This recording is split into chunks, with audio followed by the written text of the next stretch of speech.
Oke, Nadia, Rifki, Asri, silakan nyalakan videonya dulu.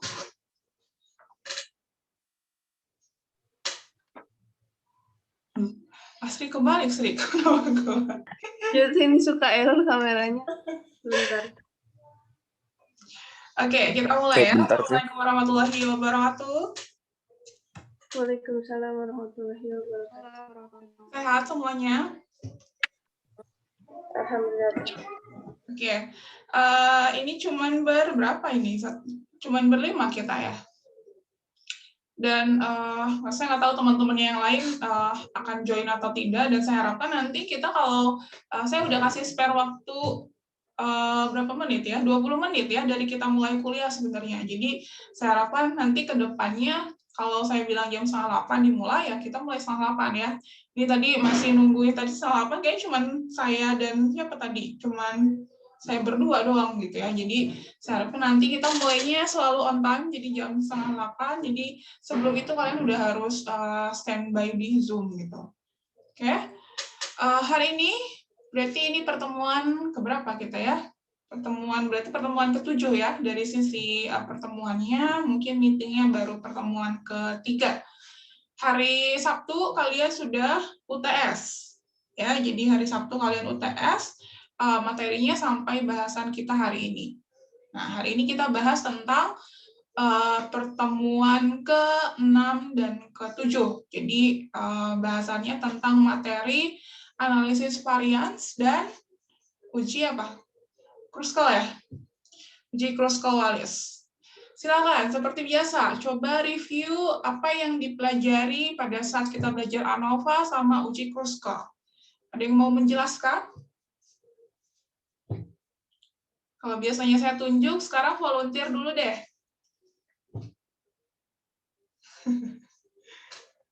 Ada? Mau nyoba teh. Ayo. Apa yang bisa kalian pahami dari materi ANOVA dan uji Kruskal? Mau nyobain. Askia mau? Ya, silakan. Ada suaranya nggak teh? Kecil suara kamu. Jadi kecil sebentar. Kalau sekarang gimana teh? Oke, aman. Masih kecil juga ya teh? Oh ya. Jadi untuk uji ANOVA sama Kruskal-Wallis itu sama-sama membahas tentang analisis varians atau keragaman. Cuman perbedaannya di ANOVA itu kita mengujinya di jumlah berdasarkan jumlah dari sampel dalam kelompoknya gitu. Kalau misalnya Kruskal-Wallis itu diganti menjadi ranking kayak gitu. Terus kalau ANOVA itu kan belajar ANOVA yang one way atau searah. Nah, uji ANOVA ini tuh variansnya itu saling bebas gitu. Jadi nggak ada keterkaitan antar sampel dan populasinya. Sedangkan untuk Kruskal-Wallis itu ada keterkaitannya dari si populasi atau sampelnya gitu teh. Terus kalau misalnya uji ANOVA tuh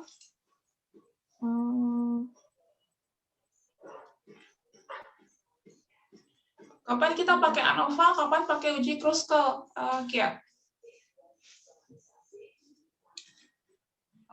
Kalau uji ANOVA tuh ketika aduh maaf teh lupa. Oke, lengkapi sama Nadia. Nah, kapan kita pakai ANOVA, kapan pakai Kruskal, Nad?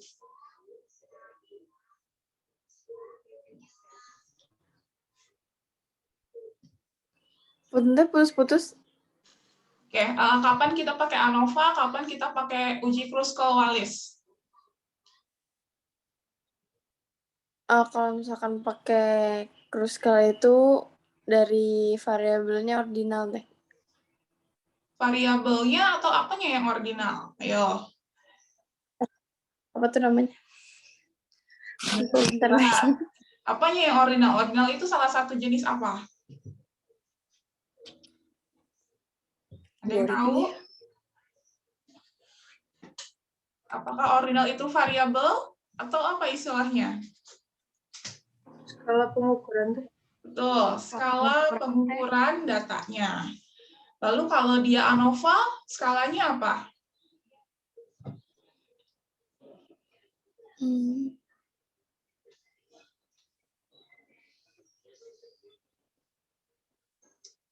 Karena kalau dari sisi kegunaan, dua-duanya sama ya. Untuk menguji apa? Rata-rata. Untuk menguji rata-rata di antara berapa kelompok? Lebih dari Kelompoknya 2. ada berapa? Lebih dari 3, Teh. Lebih dari 3. 3 masuk nggak? 3 masuk. Lebih dari 2. Ya, berarti lebih dari 2. Berarti 3, 4, dan seterusnya.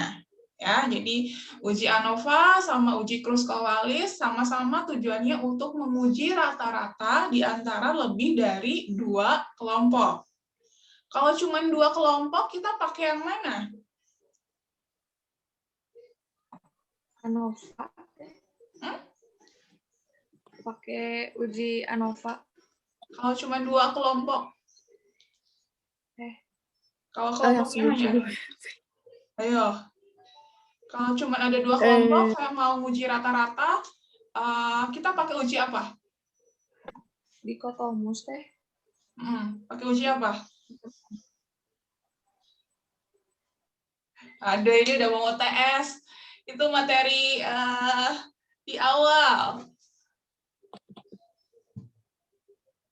Mann-Whitney. Uji Mann-Whitney, terus ada uji Wilcoxon, ada uji Z, ada uji T. Ingat? Ingat. Itu di pertemuan kedua dan ketiga materinya. Itu mereka dipakai kalau kelompoknya hanya ada 2. Nah, sekarang permasalahannya pada saat nanti kalian meneliti, kan nggak mesti selalu 2 banyak kelompoknya. Bisa jadi banyak kelompoknya, lebih dari 2. Nah, apa yang terjadi atau apa yang harus kita lakukan pada saat jumlah kelompoknya lebih dari 2? Maka yang hari ini yang akan kita bahas yaitu pakai uji ANOVA sama uji Kruskal-Wallis. Tadi, kalau kelompoknya lebih dari 2, karakteristik kelompoknya seperti apa? Kalau saya mau uji ANOVA sama uji Kruskal-Wallis. Saling bebaskah? Atau berpasangankah? Atau seperti apa? Kalau ANOVA itu teh variansnya itu saling bebas. Nah, kalau Kruskal-Wallis itu saling berpasangan, soalnya nanti si rankingnya tuh biasanya jumlah sampelnya itu sama banyak. Kalau misalnya ANOVA tuh jumlah sampelnya bisa berbeda dan memang tidak ada keterkaitan. Jadi yang uji ANOVA. Oke, kalian perhatiin, itu mungkin karena tipikal contohnya ya, karakteristik antar kelompoknya kira-kira, yang dicontoh Kruskal sama dicontoh ANOVA, ada keterkaitan atau tidak?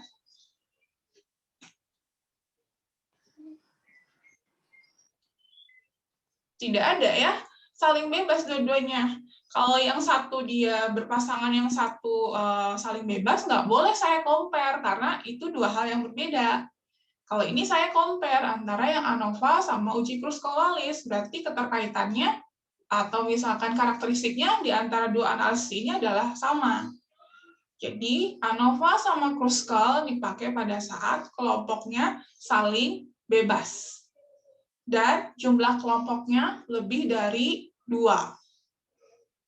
Oke, itu menjadi keyword buat kalian.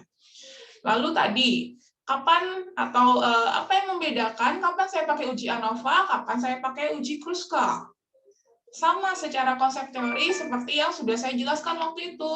Pada saat memilih antara uji Z sama uji Wilcoxon gitu ya, ada pendekatan analisis yang parametrik, ada pendekatan analisis yang non-parametrik. Masih ingat? Kapan kita pakai parametrik, kapan kita pakai non-parametrik? Ini setiap pertemuan saya tanyain terus. Coba, Rifki, kapan kita pakai parametrik, kapan kita pakai non-parametrik, Ki?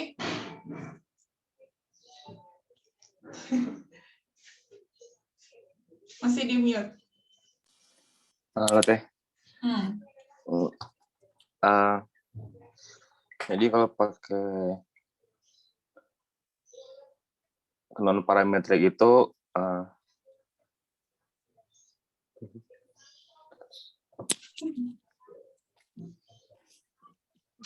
Tadi udah ada yang jawab. Tadi skala ada yang jawab pengukurannya, dari ya. sisi skala pengukuran datanya. Coba Ki. Kalau parametrik skala pengukurannya apa? Kalau non parametrik skalanya apa Ki? Kalau parametrik itu skala pengukurannya itu nominal sama ordinal teh. Parametrik. Parametrik yang tinggi apa yang rendah skalanya?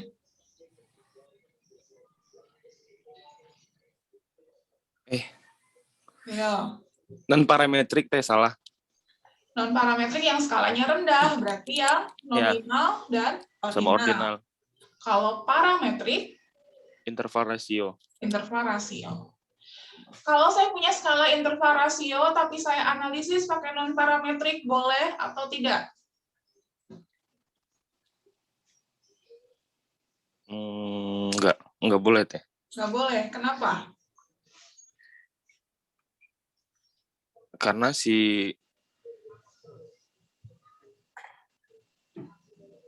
tadi kan udah dijelasin teh. Nggak boleh. Kalau nggak boleh.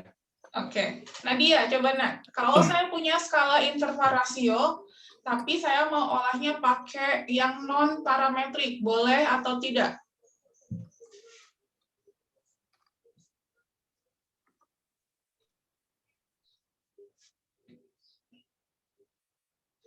Atau ada yang bisa jawab semuanya?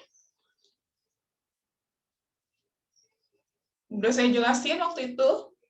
Kalau saya punya skalanya interval rasio, tapi saya analisis pakai non parametrik, boleh atau tidak?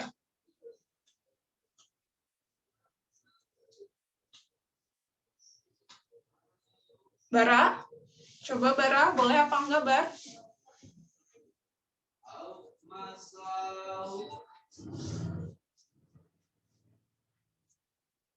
Nggak tahu. Bingung. Lupa. Hah? Bingung dan lupa. Lupa. Oke. Asri. Boleh apa enggak, Asri?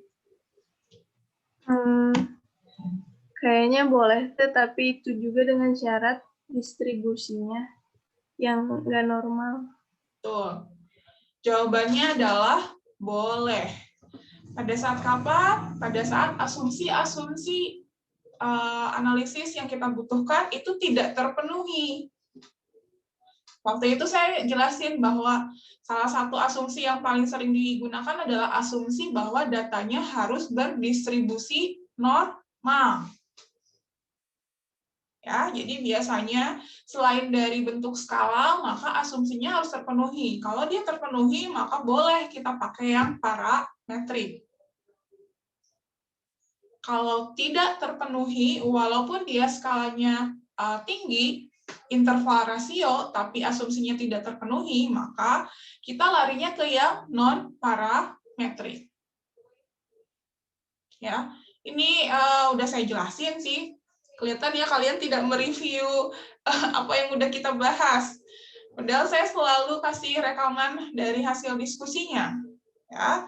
Jadi nanti sebelum UTS kalian baca lagi, kalian tonton lagi hal-hal apa yang menjadi prinsip pada saat kita melakukan proses pengujian. Ya. Lalu kalau misalkan tadi saya punya skalanya ordinal atau nominal, kan tadi Rifki bilang bahwa itu pakai non parametrik. Boleh nggak saya pakai parametrik? Boleh teh. Boleh. Pada saat kapan?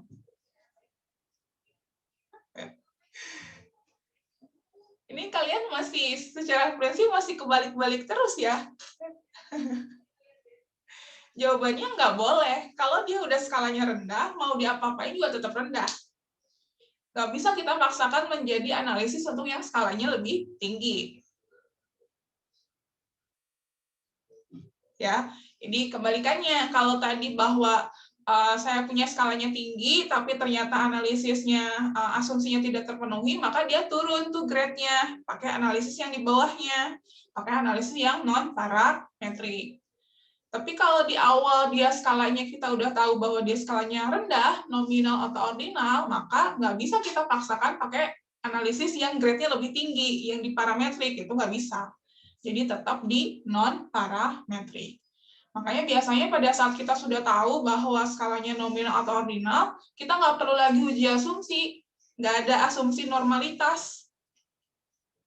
Ya, karena tadi pengujian asumsi normalitas kita butuhkan pada saat kita memastikan kita boleh nggak pakai yang parametrik. Gitu. Silakan, ada yang mau ditanyakan?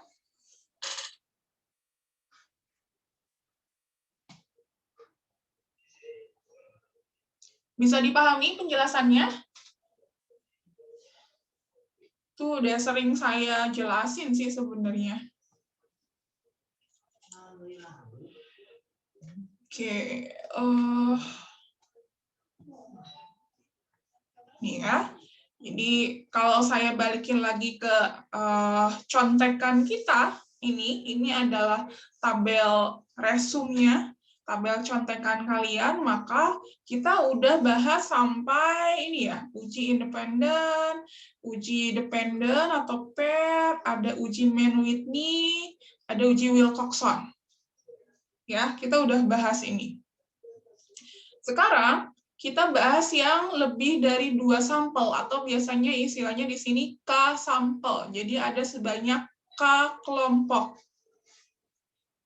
K kelompok juga sama, ada kelompoknya yang saling bebas atau independen, lalu ada yang berpasangan atau dependen. Yang kita bahas sekarang adalah yang one way ANOVA sama uji Kruskal-Wallis. Jadi ini masih ada di tatanan K sampel independen. Oke, kalau yang ANOVA itu pendekatannya parametrik, kalau yang Kruskal itu pendekatannya non parametrik. Jadi dia setara secara fungsi. Nah, oke, kita bahas dulu yang ANOVA. Apa yang kita lakukan pada saat kita analisis atau pakai ANOVA, analysis of variance? Oh, sebelum ke situ. Di sini saya pakai istilahnya adalah one way. Ada yang tahu kenapa dia one way?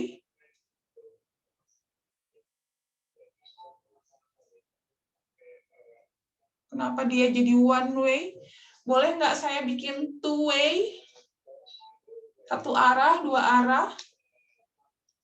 Yang kita bahas di sini masih yang one way, masih yang sederhana ya. Jadi hanya satu variabel pembandingnya nanti. Ya, jadi hanya baru one way dulu yang kita pelajari. Nah, di sini udah ditulisin sebenarnya kapan kita pakai one way ANOVA. Pada saat kita ingin tahu kesamaan beberapa rata-rata.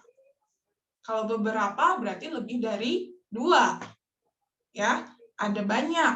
Nah, berarti di sini bisa kalau lebih dari 2 berarti bisa 3 kelompok atau lebih. Ya, bisa bentuknya kelompok atau bentuknya treatment. Waktu itu saya udah pernah bilang, kelompok itu atau banyaknya kelompok bisa kita pandang sebagai banyaknya kelompok secara utuh atau banyaknya variabel yang kita ujikan. Ya. Lalu di sini ada asumsinya bahwa dia skalanya harus interval yang tadi ini karena dia termasuk yang parametrik. Lalu yang kedua adalah uji asumsi bahwa dia harus berdistribusi normal dan ini tambahannya variasinya nanti homogen atau tidak. Variasinya sama atau tidak antar kelompoknya. Ya. Dan ini semuanya harus diuji dulu sebelum kita pakai ANOVA. Nah, biasanya kalau di soal saya singkat tuh, nggak perlu kalian uji. Biasanya saya kasih informasi tambahan, bahwa datanya diasumsikan berdistribusi normal dan variasinya homogen. Kalau udah ada kata-kata itu, kalian boleh langsung pakai uji ANOVA. Ya, tapi kalau nanti real case-nya kalian menganalisis langsung di penelitian kalian, pasti nggak ada asumsinya kan, nggak kita ketahui, maka nanti harus kita uji dulu apakah datanya normal atau tidak, lalu apakah variasinya homogen atau tidak. Ya. Lalu, nah, karena tadi yang mau kita bandingkan adalah rata-rata, sehingga yang kita tuliskan di sini, di H0 dan H1 itu adalah simbol untuk rata-rata. Ya, kalau waktu itu ada 2, berarti mu1 dan mu2. Kalau sekarang ada K kelompok, berarti ada mu1, ada mu2, dan seterusnya sebanyak K. Kalau ada 3 kelompok yang kita bandingkan, berarti mu1, mu2, mu3. Ya, kalau ada 4, berarti ada 4 mu. H1-nya, kalian nggak bisa menuliskan bahwa mu1 tidak sama dengan mu2, tidak sama dengan mu3, dan seterusnya. Enggak. H1-nya adalah minimal ada satu pasang yang berbeda. Maksudnya apa?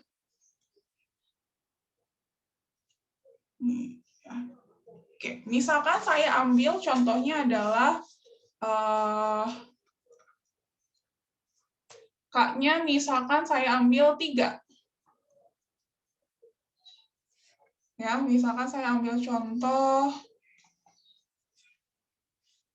K-nya adalah 3. Berarti H0 apa? mu1 sama dengan mu2 sama dengan mu3.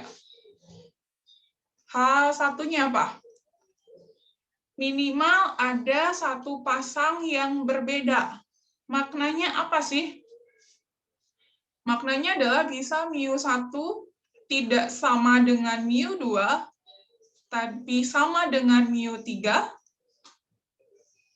atau mu1 sama dengan mu2, tapi dia tidak sama dengan mu3, atau mu1 tidak sama dengan mu2, tidak sama dengan mu3. Ya, jadi makna di sini adalah minimal ada satu pasang yang berbeda.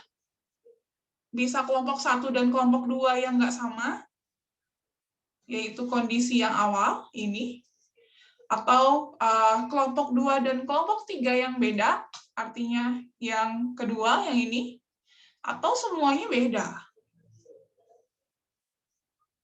Ya, karena bisa ada 3 bentuk, artinya nanti kita bikin simpel saja, kalian tuliskan dengan H1-nya adalah minimal ada satu pasang yang berbeda.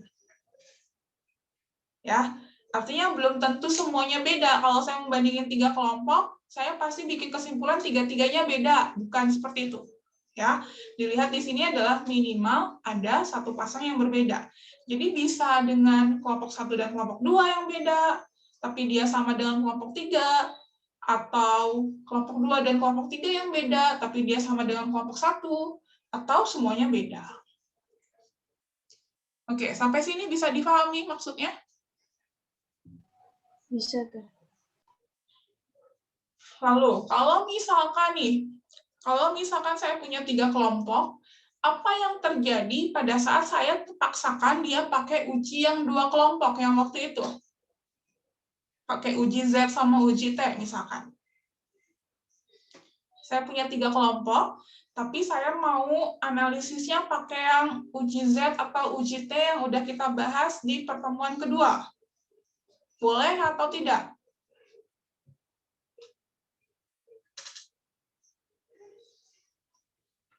Boleh atau tidak? Kalau saya punya 3 kelompok, tapi saya treatment dia pakai yang 2 kelompok. Nggak boleh, Teh. Nggak boleh. Kenapa?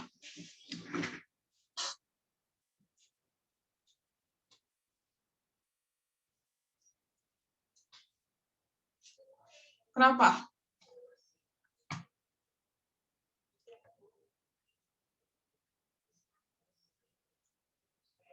Kalau saya punya kelompok, misalkan A, B, C. Ada 3 ya. A, B, sama C. Saya treatment dia seakan-akan saya membandingkan dua kelompok. Berarti mana yang harus saya uji dulu? Saya harus bikin pasangan-pasangan dari kelompok-kelompok ini ya. Misalkan A sama B, saya uji pakai uji Z. A sama B, karena saya harus bikin kelompoknya 2. Lalu saya bandingin lagi A sama C. Lalu saya bandingin lagi B sama C. Ada lagi nggak? Kalau saya mau pakai uji yang 2 kelompok yang waktu itu, maka saya harus melakukan 3 kali pengujian. Karena dari 3 kelompok ini memungkinkan menjadi ada 3 pasangan. Pasangan pertama adalah kita bandingin kelompok A sama kelompok B. Pasangan kedua kita bandingkan A sama C. Pasangan ketiga kita bandingkan B sama C. Kalau saya mau pakai uji 2 kelompok yang tempo hari. Nah, supaya tidak melakukan itu berkali-kali, makanya muncullah uji ini. Kalau kita pakai uji ini, maka kita sekaligus menguji secara keseluruhan. Nggak usah bikin menjadi 3 pasang-pasang lagi. Sampai di sini, silakan ada yang mau ditanyakan. Jadi secara konsep itu yang harus kalian pahami ya, kapan saya pakai uji ini, kenapa nggak pakai uji yang waktu itu aja, gitu. Rifki, silakan Ki, ada yang tanyain Ki? Sampai di sini enggak, Teh. Bisa dipahami? Bisa, Teh. Oke ya, ini adalah jadi kalau misalkan di uji ANOVA, ingat H1-nya harus kalian tuliskan seperti ini. Karena tadi secara prinsip, ketika kita menguji kesamaan rata-rata, walaupun H0-nya adalah semuanya tandanya sama dengan, artinya tidak ada perbedaan di antara K kelompok itu, lalu H1-nya adalah ada perbedaan rata-rata di antara kelompoknya, tapi bukan berarti semuanya beda. Ya, dilihat dari di sini tadi saya sudah jelaskan bahwa ada satu tanda yang tandanya tidak sama dengan, pasti nanti hasilnya kita akan menolak hipotesis 0 atau bilangnya adalah ada perbedaan. Nanti kita lihat lagi. Oke.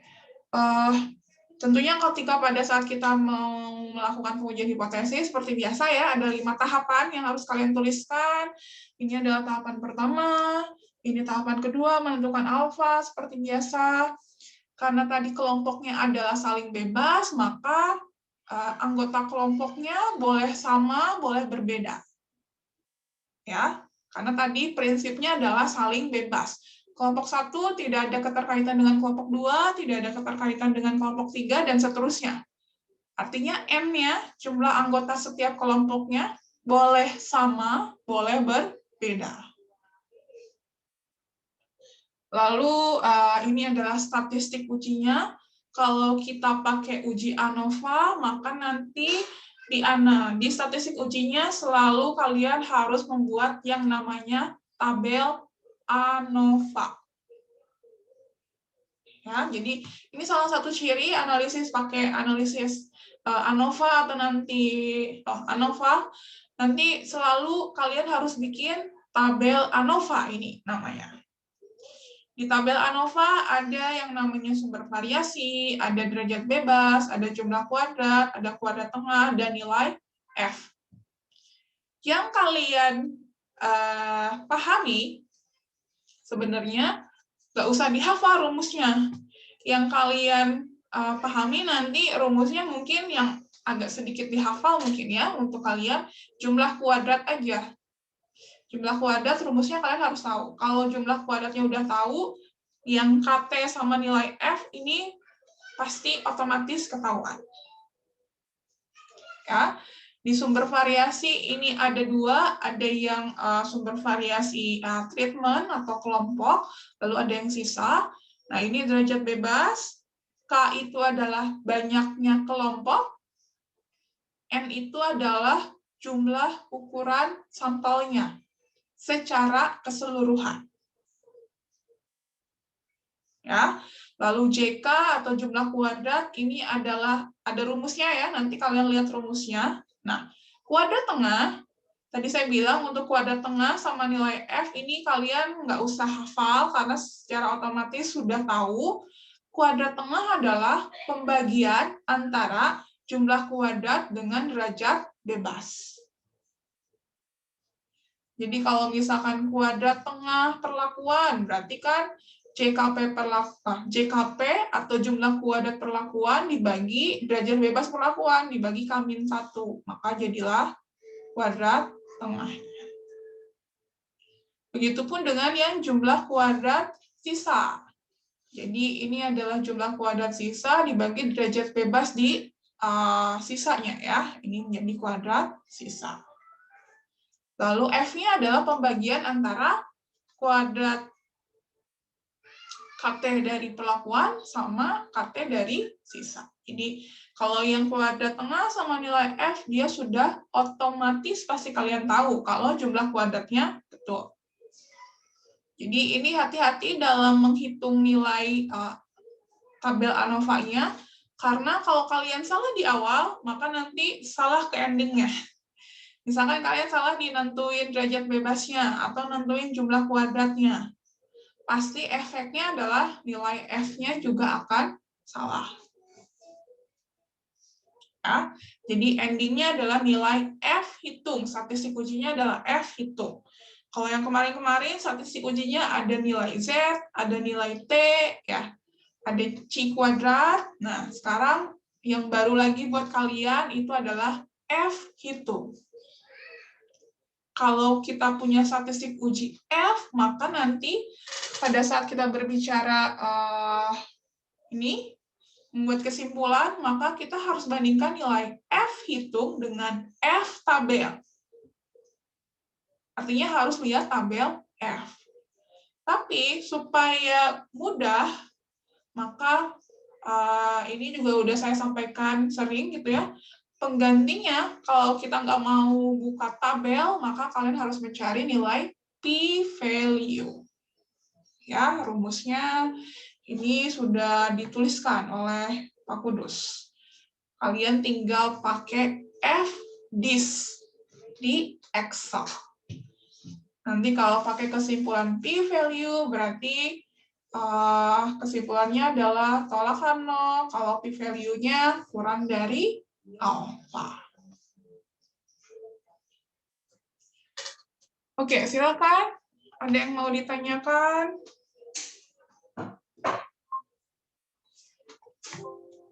Kita lihat tugasnya.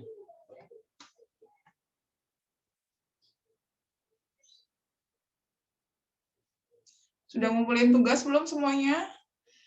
Ini jangan lupa absen ya. Sepertinya belum pada absen.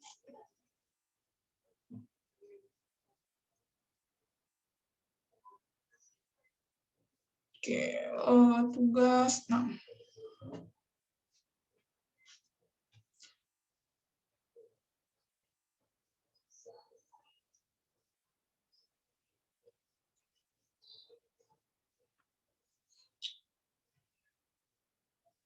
Silakan, ada yang mau ditanyakan dulu?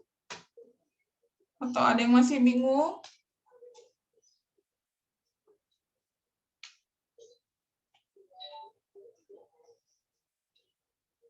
Sambil saya buka tugas kalian.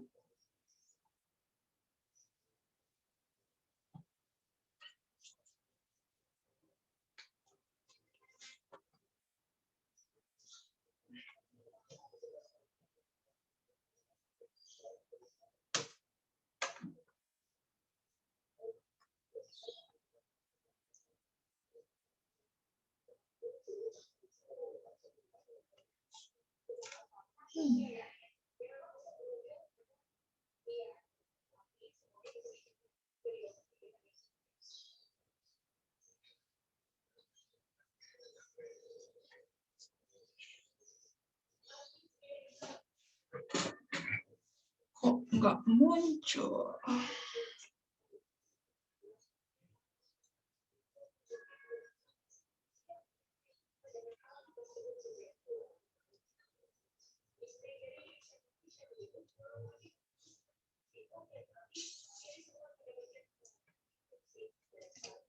Nggak ada pertanyaan? Kok saya nggak bisa buka tugasnya? Bentar.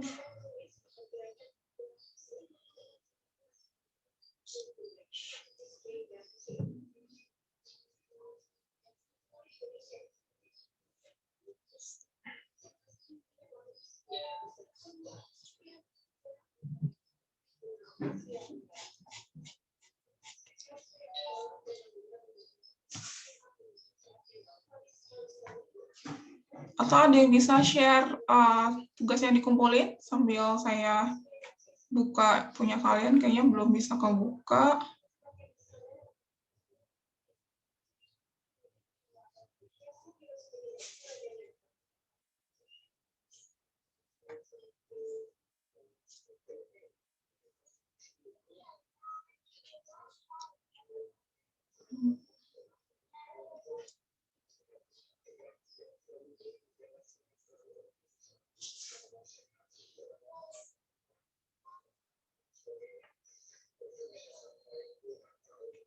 Oke, ada yang bisa share screen dulu tugas kalian yang dikumpulin?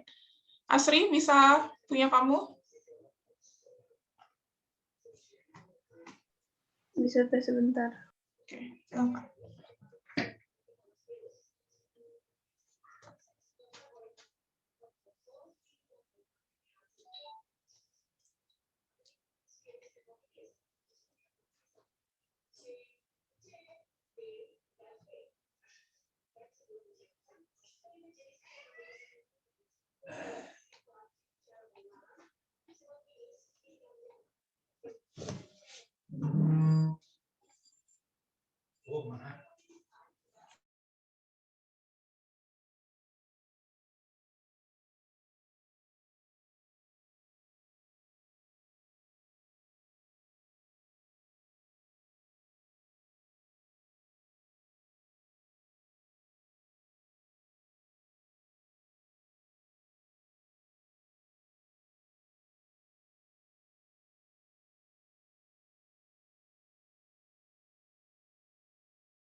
Bisa, Asri?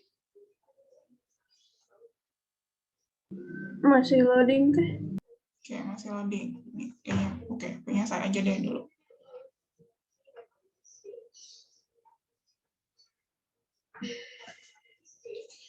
Oke, kita buka punya Asri deh ya.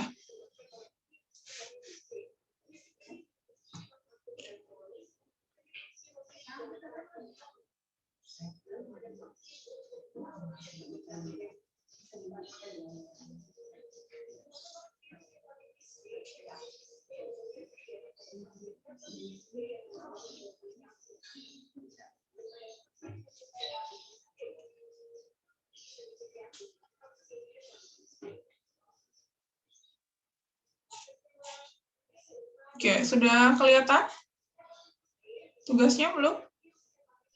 Sudah teh? Oke. Sudah teh. Oke, di sini yang diambil contoh dari Asri adalah data berikut adalah berapa banyak penjualan ya. Berarti variabelnya adalah penjualan produk mie instan dari beberapa merek. Ada merek A, ada merek B, merek C, sama merek D. Oke, dari sisi kelompok, sesuai nggak sama karakteristik ANOVA? Coba kalian analisis. Sesuai nggak dari sisi datanya dulu deh, bahwa apakah rata-rata penjualan keempat mie instan tersebut sama banyak? Hitunglah dengan alfa 5%. Oke. Dari kasus di sini, kira-kira cocok nggak pakai ANOVA ya? Silakan identifikasi.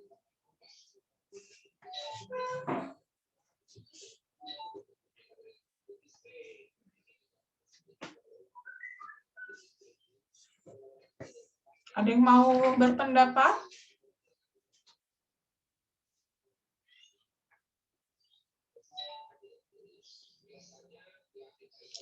Nadia, coba Nadia. Betul atau tidak? Kalau- Kalau kasusnya ini pakai ANOVA. Kalau menurut saya betul teh. Kenapa? Soalnya bukan ranking gitu, bukan ordinal datanya. Datanya bukan ordinal. Oke, lalu apakah hanya dari itu? Karakteristik kelompoknya sesuai nggak, Nan? Tadi saya bilang karakteristik kelompoknya seperti apa?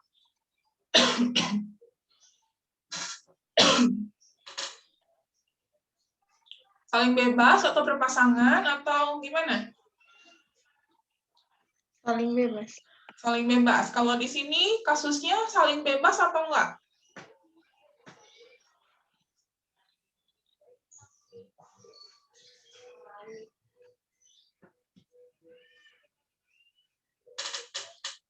Saling bebas.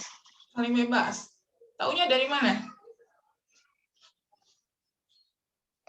Berbeda merek mungkin teh. Merek ya.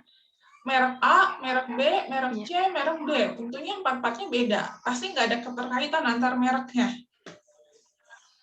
Ya, berarti dari sisi karakteristik kelompok, dia sudah cocok bahwa ini saling bebas.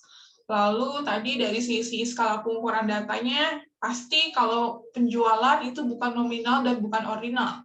Karena waktu itu kita udah diskusi, kalau datanya nominal ordinal, biasanya datanya berupa data kualitatif. Ya, ini datanya dalam bentuk angka, berarti dalam bentuk data kuantitatif. Maka yang memungkinkan adalah skalanya nominal sama ordinal. Lalu asumsi yang tadi seperti apa? Tadi ada asumsi datanya harus berdistribusi normal, lalu ada asumsi bahwa variasinya homogen. Ya, baiknya adalah kalian uji dulu apakah datanya distribusinya normal atau tidak, sama variasinya homogen atau tidak. Kalau tidak mau diuji, itunya kalian tambahkan informasi di sini, diasumsikan saja bahwa keempatnya adalah normal, lalu variasinya homogen. Supaya jelas bahwa kita akan analisis ini pakai analisis ANOVA. Ya, tapi kalau nggak dituliskan di sini, tidak ada informasi bahwa apakah itu normal dan variasinya homogen, maka kalian harus uji dulu tuh normalitas datanya, pakai uji Lilliefors yang waktu itu di statistika 1 sudah dibahas, dan uji homogenitas varians. Kalau uji homogenitas varians belum saya bahas memang ya. Tapi kalau nanti kita di software, biasanya kita bisa analisis secara sekaligus. Sampai di sini? Oke, clear ya, bahwa datanya, anggaplah ini saya asumsikan bahwa datanya normal dan variansinya homogen. Jadi, saya boleh pakai uji ANOVA. Sekarang lihat H0 dan H1-nya. Betul atau tidak? Bara, coba Bara. H0, H1-nya, betul atau tidak?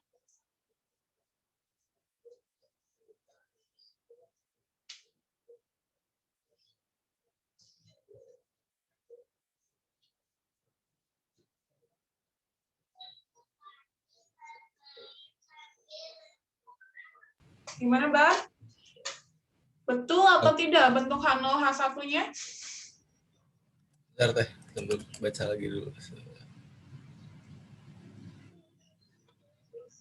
Betul teh? Betul.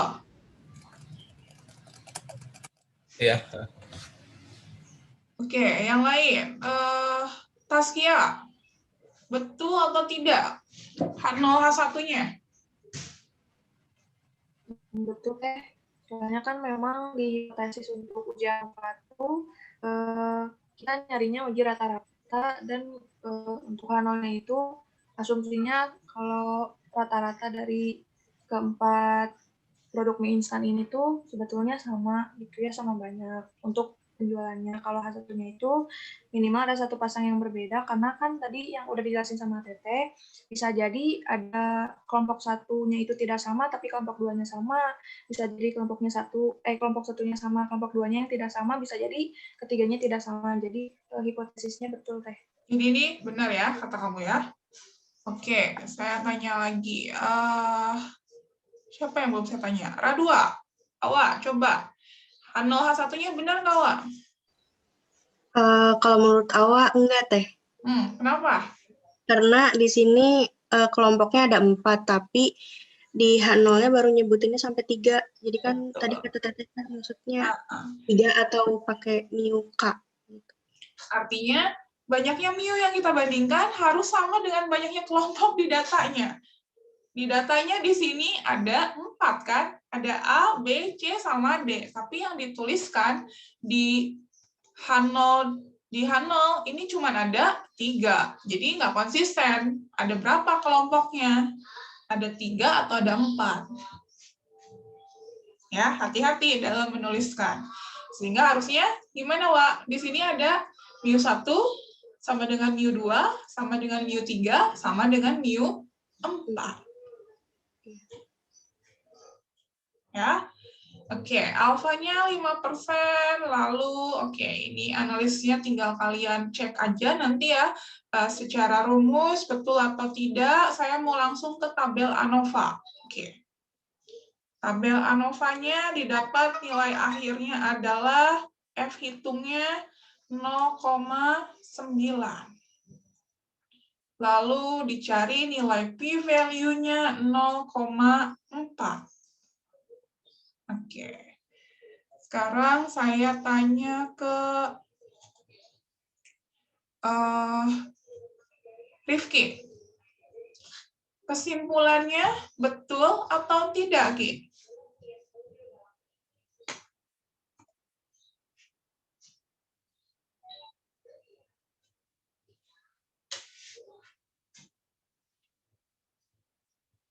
Kesimpulannya betul atau enggak?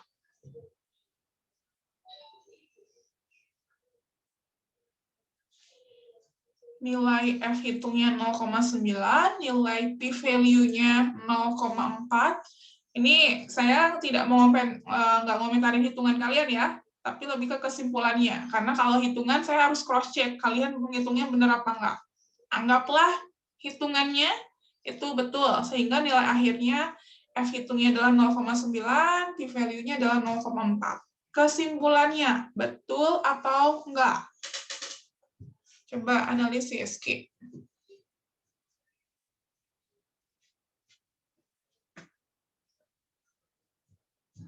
Tadi kita tahu bahwa kriterianya apa? Tolak H0 ketika nilai tolak H0 pada saat nilai p-value kurang dari alfa ya ini ya. Tolak H0 jika nilai p-value kurang dari alfa. Sekarang balik lagi ke sini. P-value-nya adalah 0,4. Alfanya tadi berapa? 0,05 teh. 0,05. Berarti p-value lebih besar atau lebih kecil dibanding alfa? Lebih besar. Lebih? Tadi alfanya adalah 0,05. 0,4 sama 0,05 lebih besar atau lebih kecil? Lebih besar. Lebih besar. Lebih besar. Kalau lebih besar, diterima atau ditolak? Diterima. Diterima. Berarti ini yang dibuat Asri betul atau salah? Salah. Kesimpulannya salah teh. Kesimpulannya salah. Berarti ini harusnya diterima. Ya, karena nilai p-value-nya 0,4, nilai alfanya 0,05. 0,4 sama 0,05 itu lebih besar. Pasti kalian ngiranya ini 0,5, makanya dia jadi lebih kecil. Iya teh, terkecoh di situnya. Padahal 5%, bukan 50%. Ya, jadi 0,05. Sehingga nilai p-value lebih besar daripada alfa, maka ini harusnya diterima. Kalau diterima, kesimpulannya gimana? Baca di H0 atau baca di H1? Di H1. Ya, masih belum satu suara. Kalau kita terima H0, mana yang kita tuliskan? Kita tuliskan mana yang menjadi kesimpulan? Apakah yang kita tuliskan di H0 atau yang kita tuliskan di H1? Yang dituliskan di H0. Terima H0, berarti yang kita tuliskan di H0. Berarti apa kesimpulannya? mu1 sama dengan mu2, Sama dengan mu2, mu3, mu4. sama dengan mu4. Atau secara interpretasi, gimana bahasanya? Rata-rata penjualan keempat produk mie instan di atas sama banyak. Betul. Berarti rata-rata di antara keempat merek mie instan itu adalah sama. Atau saya juga bisa bilang bahwa tidak ada perbedaan penjualan di antara keempat merek mie instan. Ya. Oke, sampai di sini silakan. Ada yang mau ditanyakan?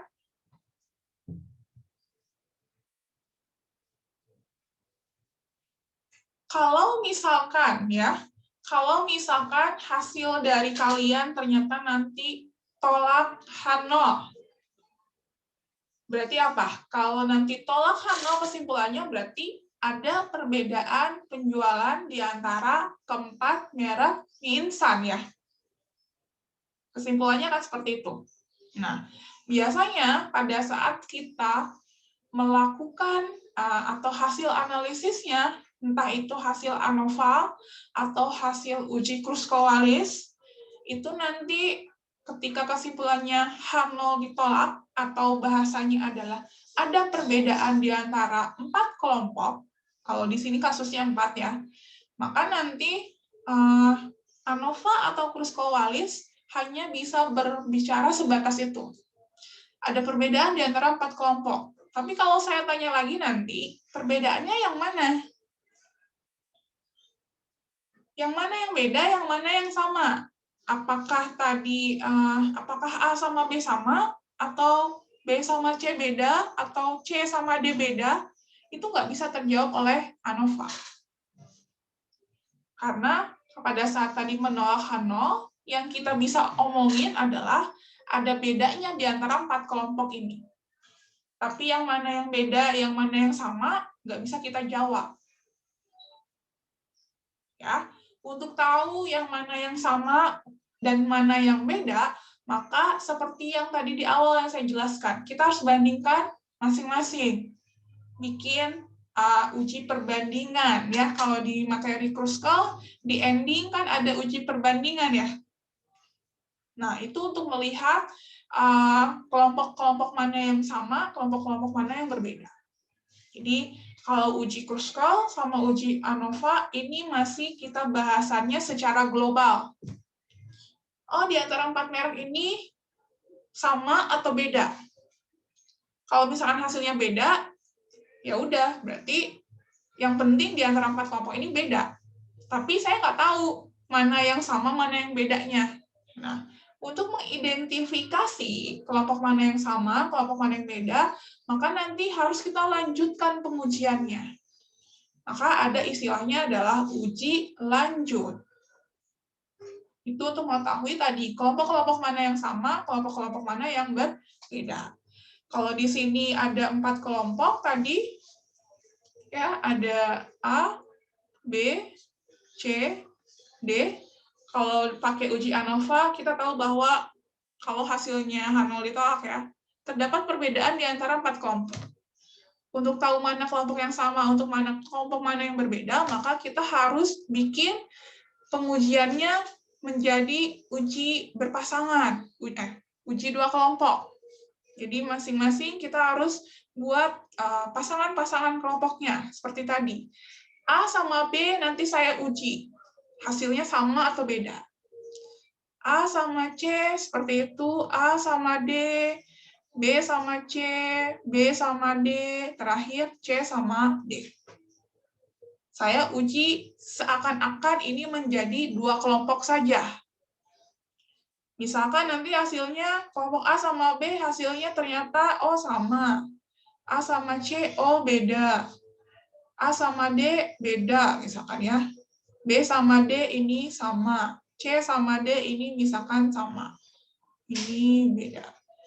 Gitu. Jadi dari 4 kelompok ini kalau saya nanti minta bahwa tunjukkan mana kelompok yang sama, mana kelompok yang berbeda, maka kalian harus bikin pasangan-pasangan kelompoknya. Ya, nanti ujinya pakai uji yang sudah kita pelajari kemarin di pertemuan ke-2 atau ke-3. Bisa dipahami? Silakan. Atau semakin bingung? Kalau semakin bingung berarti kalian belajar ya. Tapi kalau sama aja blanknya berarti nggak ada yang nempel sedikit pun dari apa yang saya jelasin. Kalau masih bingung-bingung itu berarti kalian masih mikir, oh kenapa ya jadi kayak gini? Silakan, sebelum saya ganti topik ke sini.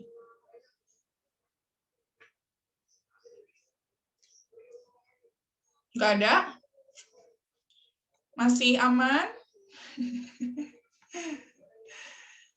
Oke, kalau tidak ada pertanyaan, saya lanjutkan ya. Itu tadi tentang uji ANOVA. Artinya, pada saat kita berbicara mau menguji perbedaan rata-rata untuk lebih dari 2 kelompok pada saat pendekatannya parametrik. Nah, sekarang pembandingnya adalah yaitu uji non-parametriknya. Pada saat kondisinya seperti apa? Tadi, kondisi yang pertama, misalkan dari sisi skala pengukuran datanya, kita udah tahu bahwa skalanya nominal atau ordinal. Atau, kalau dia skalanya tinggi, misalkan interval rasio, tapi tidak memenuhi asumsi-asumsi yang tadi, yang sudah saya jelaskan di sini. Ya, ada asumsi ini, yang 2 terakhir. Normal sama homogen. Dia tidak terpenuhi, misalkan. Maka kita tidak boleh paksakan pakai uji ANOVA. Sebagai alternatif, kita bisa pakai uji Kruskal-Wallis. Ya, ini juga ini udah dituliskan kan di sini skala interval rasio jika data tidak berdistribusi normal. Ya, jadi ada syaratnya gitu. H0-nya kalian boleh tuliskan sama seperti uji ANOVA, atau bisa seperti ini, K fungsi distribusi populasinya identik, atau H1-nya tidak semua dari K populasi mempunyai median yang sama. Atau biar kalian gampang gitu ya, nggak terlalu banyak hipotesis, kalian tuliskan seperti di ANOVA tadi. H0-nya adalah mu1 sampai dengan mu2, sampai dengan mu3, sampai dengan mu-K. H1-nya adalah minimal ada 1 tanda yang berbeda. Boleh, silakan. Bentuk H0-nya seperti itu. Ya. Oke, caranya ketika kita mau pakai uji Kruskal-Wallis, seperti biasa, pada saat kita berbicara pengujian non-parametrik, ini udah sering juga saya bilang bahwa kalau pendekatannya non-parametrik, maka yang kalian hitung, yang kalian olah, itu bukan data asli, tapi selalu data ranking. Ya, sehingga hal pertama yang harus kalian lakukan adalah mencari ranking dari setiap data. Karena ini adalah kelompoknya saling bebas, maka untuk mencari rankingnya itu adalah ranking dari data gabungan, bukan dari masing-masing kelompok. Ya. Lalu nanti kalian cari, plus nanti hasilnya masukin ke rumus ini, nanti dapat nilai H. Ini menjadi statistik ujinya. Lalu untuk mencari tabelnya, karena ini adalah statistik ujinya H, maka kita harus bandingkan lagi dengan tabel H, ya, tabel untuk uji Kruskal-Wallis. Di sini ada tabelnya. Tabelnya untuk 3 kelompok ya, kalau di sini ya. Oke,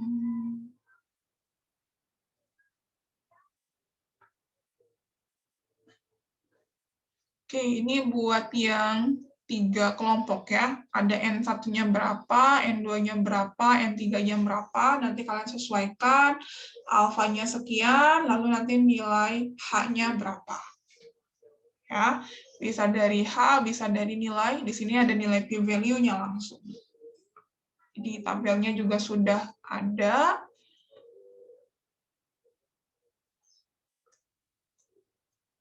Atau kalau yang minggu lalu ya, gimana kalau misalkan dia nggak ada di tabel, misalkan ya, kalian bisa pakai yang poin kedua. Kalau nggak ada di tabel yang ini, ya, karena ini kan batasannya cuma ada 3 kelompok saja ya di tabelnya. Maka kalian boleh pakai kriteria yang kedua, yaitu pakai pendekatan, bandingkannya bukan pakai tabel H, tapi kalian boleh pakai tabel Chi kuadrat. Ya, pada saat tadi tidak tercover di tabel yang sebelumnya, maka pakai pendekatan tabel Chi kuadrat. Ya, secara rumusan atau secara kasus mirip seperti yang tabel ANOVA, yang seperti tadi kasusnya, hanya saja ingat bahwa tadi di sini kalau kita mau pakai uji Kruskal, maka harus kalian tambahkan bahwa dia tidak memenuhi asumsi. Ya, kayak misalkan yang kasusnya ASRI, misalkan ini ternyata pada saat saya uji normalitas dia nggak normal datanya, maka nggak boleh saya pakai uji ANOVA, tapi saya harus ujinya pakai uji Kruskal-Wallis, pakai rumus yang tadi. Ya, itu secara prinsip. Oke, kita lihat tugasnya.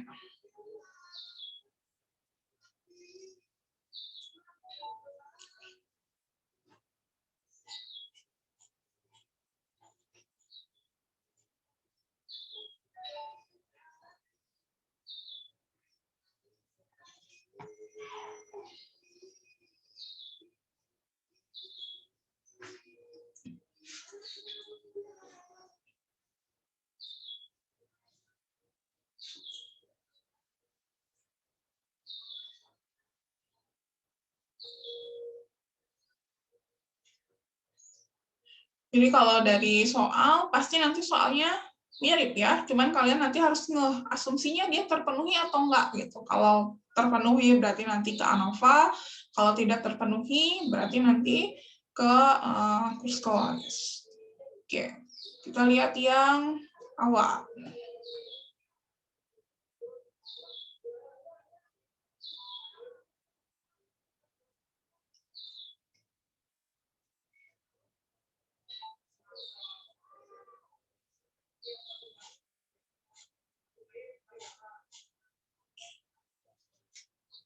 Oke, sebuah sekolah mempunyai 3 sistem belajar untuk meningkatkan prestasi belajar siswa. Pihak sekolah ingin menerapkan sistem mana yang paling tepat yang akan digunakan oleh sekolahan tersebut. Lalu di sini dilakukan eksperimen terhadap 3 angkatan siswa yang berbeda. Di setiap angkatannya diberikan 3 sistem yang berbeda. Oke, jadi ini ada satu angkatan, dia dikasih 3 angkatannya beda ya, 3 angkatan siswa. Oke, 3 angkatan siswa. Artinya misalkan angkatan 17 dikasih sistem A, angkatan 18 dikasih sistem B, angkatan 20 dikasih sistem C. Ya, artinya tadi tidak ada kaitan antara kelompok A sama kelompok B atau kelompok 1 dengan kelompok 2. Oke. Kalau ini misalkan angkatannya sama, ya, misalkan angkatan 19, dia dikenakan sistem A, sistem B, sistem C. Itu masih saling bebas atau enggak? Kira-kira.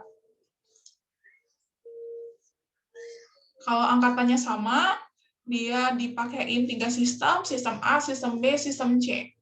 Berubah nggak karakteristiknya? Tentunya akan berubah.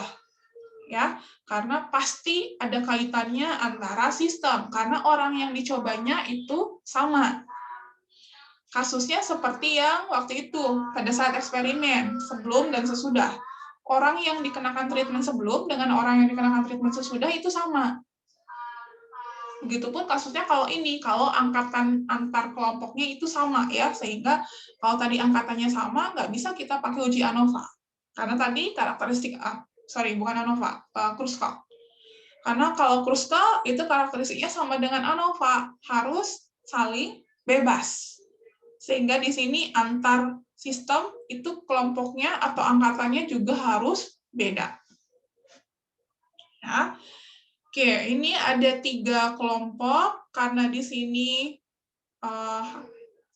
nanti ditambahkan ya, ini kalau tidak ada informasi seperti ini, saya harus uji dulu sama seperti tadi, apakah datanya normal atau tidak, apakah variansinya homogen atau tidak. Karena bisa saja, ternyata misalkan pada saat saya uji normalitas, datanya normal, maka analisisnya nggak boleh pakai Kruskal, tapi kita harus pakai ANOVA. Ya, tapi kalau kalian mau langsung pakai uji Kruskal, maka tambahkan asumsi saja di situ ya untuk kasus kita. Asumsinya datanya tidak berdistribusi normal. Tapi kalau nanti pada saat skripsi atau penelitian, nggak boleh kalian pakai asumsi, harus diuji. Ya. Oke, H0-nya seperti tadi, mengikuti yang di PPT, H1-nya juga, alfanya 5%. Kebetulan ini adalah jumlah sampel atau ukuran sampel di setiap kelompoknya sama. Ya. Nah, lalu berikutnya adalah kita harus mengurutkan keseluruhan datanya ya. Jadi kita merankingnya bukan dari setiap kelompok kita ranking masing-masing, tidak. Tapi kita gabungkan keseluruhan data, lalu kita bikin rankingnya. Misalkan, ini ada yang sama nggak ya? Ini ada 55 nih. 55 di kelompok B, 55 di kelompok C. Ya, kalau kita bikin rankingnya terpisah antar kelompok, 55 ini pasti dia punya ranking yang beda. Tapi karena kita gabungkan datanya, maka nilai angka yang sama, dia harus punya ranking yang sama. Sehingga hal pertama yang harus kalian lakukan adalah kalian urutkan dulu datanya dari yang paling kecil ya ke paling besar. Karena datanya ada 15, berarti bikin urutan dari 1 sampai 15. Tapi ingat, kalau ada angka atau data yang sama, maka rankingnya adalah rata-ratanya. Ya. Oke, ini 13 ada 2. 13 itu tadi urutan ke-1 dan urutan kedua. Berarti rankingnya adalah 1 ditambah 2 dibagi 2. Berarti 1,5. Ya. Lalu ini 17 juga, dia kembar juga nih, ada 2. 17 itu urutan keempat dan urutan kelima. Berarti rankingnya adalah 4,5. Dan seterusnya, sampai dengan data terakhir. Maka yang kita olah itu adalah yang ini ya, yang rankingnya.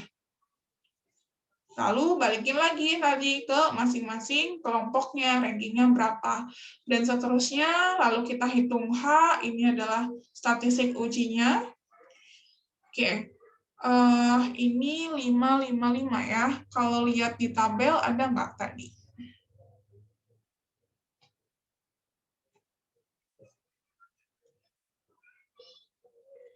Tabelnya, oke, ini sebenarnya kalau di tabel juga ada ya. Alfanya berapa ini? MK.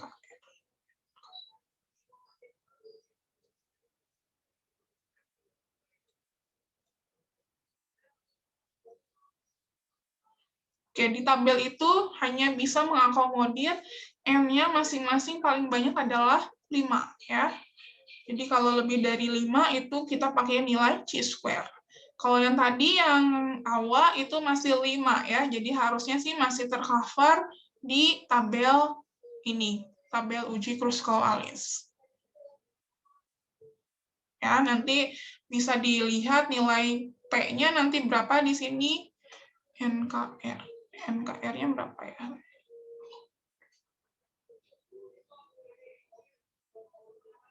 H-nya tadi berapa? H-nya 13 ya.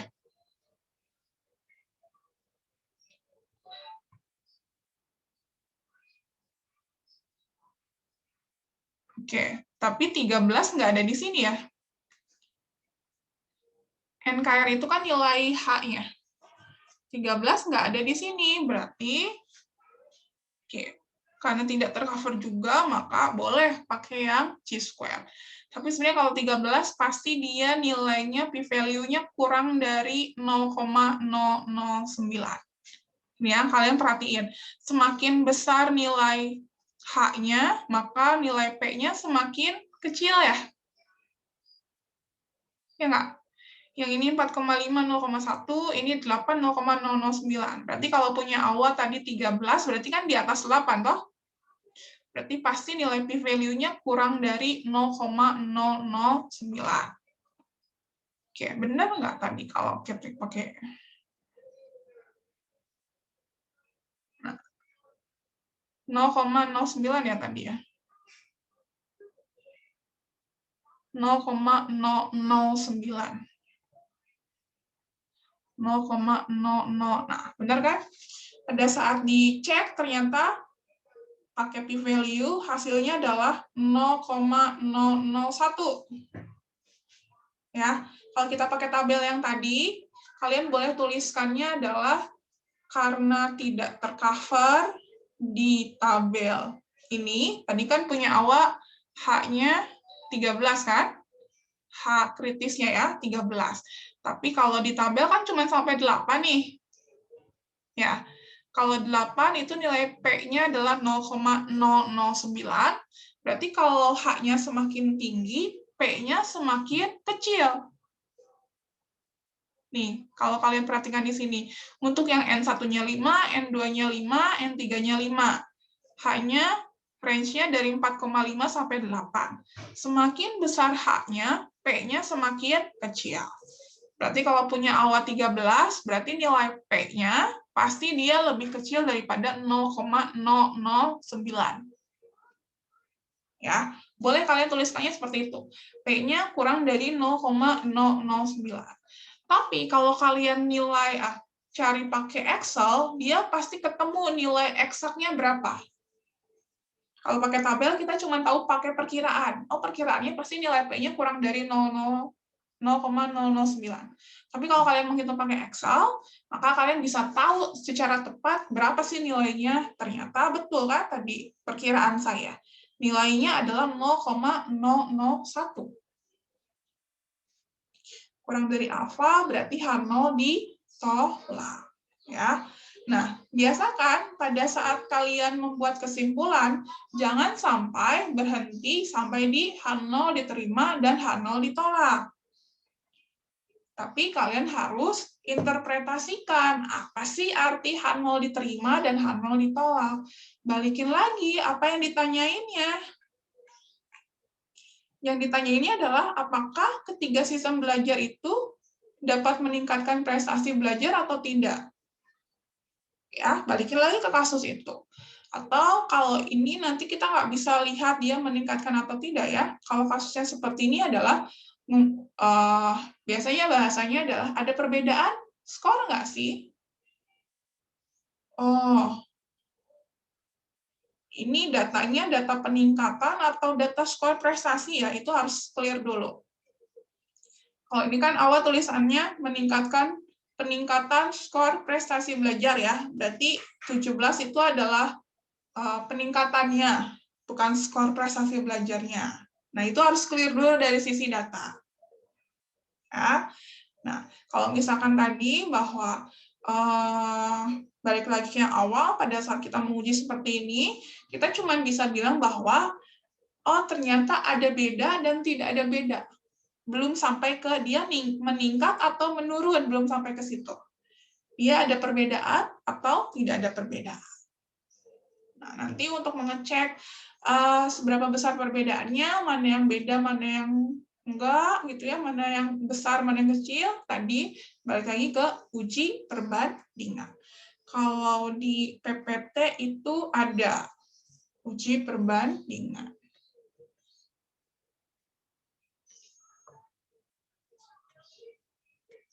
Nah, ini ya, ada uji perbandingan. Pada saat, ingat, pada saat H0-nya ditolak. Sama seperti yang tadi di ANOVA. Pada saat H0-nya ditolak, maka nanti akan ada uji lanjut atau uji perbandingan. Tapi kalau H0-nya diterima, ini kita nggak perlu lagi. Kenapa nggak perlu? Karena kan tadi H0-nya μ1 sama dengan μ2 sama dengan μ3. Ya, kalau dia 3 kelompok. Mau kita bikin pasangan-pasangan kelompok atau mau kita bandingkan masing-masing, pasti hasilnya akan sama. Begitu. Silakan, ada yang mau ditanyakan?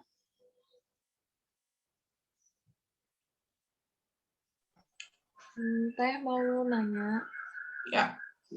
Ya, ini kan berdasarkan contoh dari pertemuan ke-7 sama soal yang dibahas sama Awa itu kan memang datanya mentah ya Teh, jadi hanya berupa data gitu. Tapi pernah nggak sih atau ada nggak misalnya kayak soal tuh yang sudah terlampir rankingnya gitu. Jadi kita menghitungnya nanti itu sesuai ranking yang sudah tercantum di soalkah atau kita ranking dulu kayak di data mentah gitu Teh? Oke. Pasti ya ketika kalian menerima data seperti ini, atau ini kan sebenarnya data mentah ya, data mentah, pasti nggak akan muncul langsung rankingnya, ya. Gitu. Jadi itu tetap harus kalian lakukan secara terpisah gitu ya, nggak mungkin di soal langsung dikasih ranking, gampang banget kalian ngerjainnya, gitu. Jadi selalu pasti yang diberikan adalah data aslinya. Nanti kalian analisis. Oh, ternyata kalau menurut kalian yang ini adalah lebih cocok pakai yang non-parametrik, baru kalian ranking. Kalau misalkan ternyata datanya lebih cocok pakai analisis yang parametrik, kita nggak butuh meranking, kan? Meranking atau tidak itu dibalikin ke kesesuaian analisis yang akan digunakan. Ya, dan kalian meranking itu kalau kalian mengerjakan manual seperti ini. Tapi nanti pada saat praktikum, saya akan ajarkan pakai aplikasi. Tinggal masukkan aja data mentahnya, nggak usah nge-ranking lagi. Tuh. Tapi kenapa kita belajar manual? Supaya kalian tahu lah, ini tuh kalau dibedah tuh kayak apa sih nanti gitu ya. Jadi yang gampangnya nanti di ending, ya. Jadi saya kasih yang susahnya dulu, supaya kalian paham gitu ya. Nanti kalau dikasih yang gampang dari awal, nanti kalian nggak ngerti lagi, ini tuh dari mana ya, gitu. Kenapa muncul p-value, kenapa muncul nanti ranking, dan seterusnya, itu mah dapurnya sebenarnya. Tapi nanti kalau hasilnya, nanti kita pakai software, nggak usah kalian nge-ranking. Tinggal kayaknya berkedip satu kali aja udah langsung keluar hasilnya, udah bisa menyimpulkan ada keluar p-value-nya gitu ya nanti. Nah, jadi nanti pada saat praktikum lah kita bahas tentang itunya ya. Oke, ada lagi? Silakan. Sebelum saya akhiri, kita udah lebih 5 menit. Jadi materinya, materi untuk UTS hari Sabtu sampai uji kruskal ya, sampai yang hari ini kita bahas. Lalu untuk pelaksanaan UTS nanti soalnya adalah SAI seperti biasa ya. Dan saya minta kalian siapkan kertas polos. Jadi nanti ngerjainnya di kertas polos ya, bukan kertas bergaris. Karena supaya lebih mudah saya meriksanya.